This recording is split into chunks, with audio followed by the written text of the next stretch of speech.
What's going on, Mystery Mob, aka Midnight Mafia?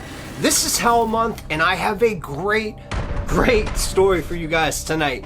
Now, I didn't post yesterday, so I'm posting today. Had to give the video from Wednesday an extra day, which reminds me, if you haven't seen the video from Wednesday, go check it out right now or after this. Now, I love stories that have to do with horror stories origins, like Mike Myers or like Jason that we just done. This one follows that theme, and so does the one on Halloween Tuesday. So make sure to share this around to all your friends, family, and social medias, and let's get this up to at least 61 or 60 likes. That would suffice. Now, without any further ado, as of now, it's time to slip into a crazy mind, that's not our own. Let's go.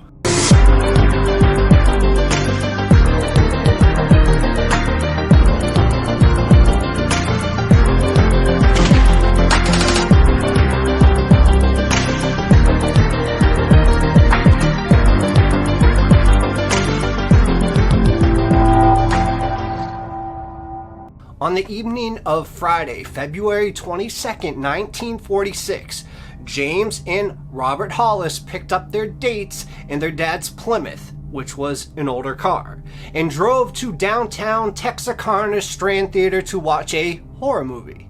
The Strand haunted the corner of Main and West 3rd Street, only 2 blocks west of the Texas-Arkansas state line. Little did Jimmy and Mary Jean Larry know that after House of Dracula's climactic finale, they'd step into a horror story themselves. So afterwards, Jimmy dropped Bob and his date off at home. And then Jimmy and Mary Jean set off in the car, taking Richmond Road north.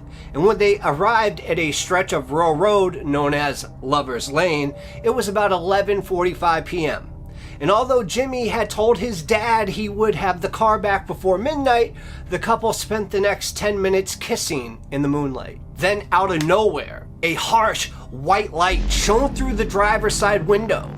And as he turned from Mary Jean to see what was causing it, Jimmy noticed a person with a ghostly white mask standing right by the door. He held a flashlight in one hand and a gun in the other. "I don't want to kill you, fella," a voice growled through the mask.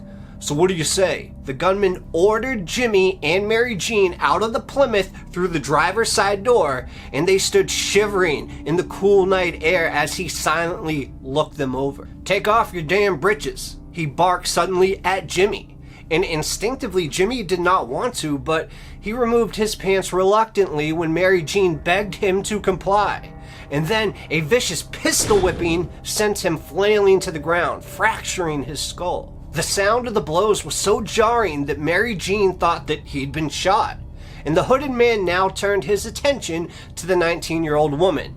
Terrified, she rifled through Jimmy's pants pockets to get his wallet. And when Mary Jean showed the assailant that there was no cash, he became furious and called her a liar, instructing her to retrieve her purse. But there was no purse. So Mary Jean felt something heavy strike her head, dropping her down to the dirt road. And as she started to rise, she thought she heard the masked man's voice ordering her to run. Dazed and confused, she stumbled toward the ditch, but the voice directed her toward Richmond Road. And as she fled, she could hear the attacker angrily kicking Jimmy's semi-conscious body over and over again. Staggering along the dirt road, she came upon an old model car parked facing the Plymouth. Desperate for help, she stopped to just peer inside, but it was empty. And the frightened teen had only just resumed running when all of a sudden the hooded figure intercepted her out of nowhere, and he asked her why she was running. Mary Jean, confused, replied, "Because I thought you told me to." And then he slammed the weapon against her once more, sending her out sprawling. Then, climbing on top of her, he pinned her to the ground. She felt her mind instinctively go numb as her assailant sexually assaulted her. She had no idea how much time had passed. But when he was done, the masked man returned to Jimmy Hollis' beaten body. Battered and bleeding, Mary Jean ran. And she ran then half a mile down the road until she spotted a farmhouse and began frantically just banging on the door. And as she waited outside for a reply, a car cruised by toward Richmond Road. She shouted out for help, but to no avail. Having had no luck with the front door, Mary Jean circled around to the back, where her constant hammering finally woke the residents. Seeing this bloodied young woman trembling in the porch light, they offered her shelter and telephoned the sheriff's office. By this time, Jimmy Hollis had regained consciousness and managed to limp to Richmond Road. He didn't have to wait long either before a passing motorist slowed down to attend to him. When the motorist learned of his situation, he sped off without him immediately just to notify the authorities. And Sheriff Walt Presley of Bowie County wasted no time getting to the scene. He attempted to interview both Mary and Jimmy, but Jimmy kept slipping in and out of unconsciousness. Sheriff Presley made it his priority to get the victims of the attack to Texarkana Hospital. Jimmy was in critical condition, having suffered from multiple skull fractures which needed medical attention, and Mary Jean had a lacerated scalp that required stitches. Presley then turned his attention back to the crime scene, where investigators found the Plymouth car, Jimmy's pants, and the bloodied section of road where he had been viciously beaten. No other cars were present at the spot, and eventually Presley managed to speak with James and Mary when they awoke. Sheriff Presley hypothesized that the offender had fled north to Richmond Road. Both victims described a 6-foot-tall, masked man, and Jimmy thought he was white, and Mary Jean said that he was black, yet Sheriff Presley never commented publicly on the description. Hollis survived with medical treatment and nightmares, while Mary Jean moved away to Oklahoma and never returned. Then, on a rainy March morning in Texarkana, a driver approached an Oldsmobile near Richmond Road to help the stranded occupants. He looked through the glass to find 2 corpses, and they were caked in blood. So Sheriff Presley and Jackson Neely Runnels, who was the chief of police, arrived soon after. They identified the bodies of Richard Griffin, 29, and 17-year-old Polly Ann Moore in the rear of the vehicle. Moore was lying prone on a blanket covering the back seat with a gunshot wound to the back of her head. Beside her, her purse was open and empty. Griffin had been executed in a similar fashion, his body kneeling on the floor between the front and back seats, and his head resting on overlapping hands. Both victims were fully clothed. Like Moore's purse, Griffin's outturned pant pockets were a clear sign of robbery gone wrong. A wide pool of blood outside the vehicle, 20 feet away in the dirt, showed that they had not been killed inside the car, but rather shot to death in a brazen, open slaughter. Whoever had committed this terrible act then callously stuffed their bodies into the back of the Oldsmobile. And before police could even intervene, onlookers descended upon the scene like scavenging vultures, trampling over potential evidence like tire tracks and footprints without any regard for the consequence. At the time, it was common practice to avoid publicly referencing any sexual assault that may have occurred with Polly Ann Moore, but memos circulated among the Texas Rangers confirmed that she had indeed been sexually assaulted as well. And before daybreak on April 14th, the mass killer made another kill. But G.H. Weaver and his family didn't know that when they drove past the body of a young man lying motionless on the north shoulder of North Park Road towards Prescott, until sunrise actually revealed what had happened. Investigating officers deduced that he had been shot in the right hand, and then in the left side of the face, and finally twice more, in the back of his left shoulder and head.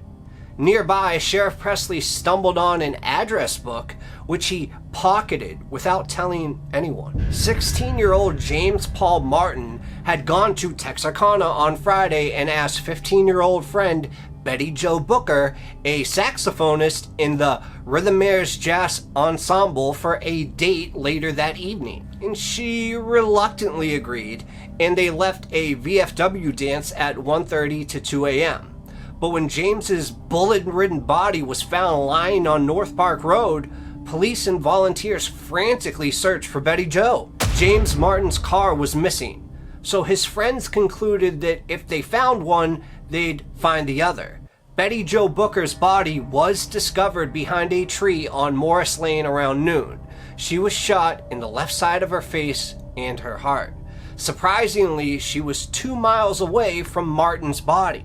And that's when Mystery Files came in and said, "Are you guys having fun yet? Has Hell Month not entertained you? Well, if it has at all, given you the slimmest glimpse of a smile or grin, please feel free to hit the like button and subscribe right now. Not to mention to share it to all of your friends. Also, do you guys know what movie I'm referencing yet? If you do, let me know in the comments right now. I think you'll have a pretty good idea." So, Tom Moore heard a gunshot at 5:30 a.m. James Martin's car was found 400 yards from Spring Lake Park, key in the ignition and 1.5 miles away from his crime scene. Bullet evidence nearby suggested a .32 caliber pistol used on March 24th. This was later matched to the double murder. The weapon in both cases was strongly suspected to be a .32 Colt semi-automatic handgun. Furthermore, a latent fingerprint recovered from the steering wheel was processed at the FBI Dallas lab and found to belong to neither of the victims, nor the owner of the vehicle, which was James's father. So could that have been the killer? Unfortunately, though, it was of insufficient quality to be compared to the samples on the FBI fingerprint file. Now, while it could potentially be matched to a specific suspect, it could not be cross-referenced against prints of known offenders. Like Polly Ann Moore, the same FBI office determined Betty Jo Booker had been sexually assaulted. And just another strange thing about this particular story, strangely her saxophone was missing. But then it was located several months later in a brush around 140 yards from where her body had been found. Okay, so in Texarkana, a town full of hardened individuals, the first double homicide barely stirred any emotion. However, as it became obvious that the same killer was behind the Martin Booker tragedy, fear ran rampant throughout the community. The stores were not able to provide enough guns, ammo, and security systems to meet the high demand. People started calling their friends before paying them a visit in order to avoid being shot by an overly cautious person. So to say this town was on edge is an understatement. On April 16th, the Texarkana Daily News ran a front page story on the murders. Phantom killer eludes officers as investigations of slayings pressed, giving rise to the moniker by which the murderer is still known to this day, which is the Phantom Killer. So you could say this town dreaded sundown. Even with the summer heat wave, the homes of many Texarkanans remained barricaded, like a town suddenly besieged by a malevolent force in an old Western movie.